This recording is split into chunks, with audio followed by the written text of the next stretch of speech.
If your Play Store app is not working, then you're watching the right video. For the solution, you need to open your setting, go there and search date and time. Okay, you can set time automatically if you are connected to the internet or you have installed your SIM card into your mobile. Otherwise, you can also deselect automatically. It deselect and set your time. My time is okay, so I will click on OK.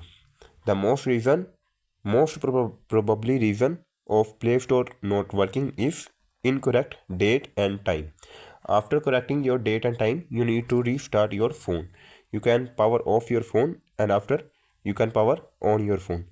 So if the video is informative for you, you can like and subscribe our YouTube channel.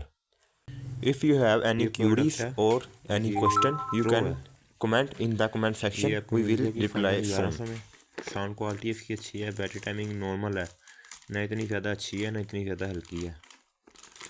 WhatsApp number है 030990111280। Pro 2 buffer वाली है, sound quality भी अच्छी है, battery timing भी 5 दिन battery timing है इसका। तो स्टॉक अवेलेबल है। हमारा व्हाट्सएप नंबर है 030990111280।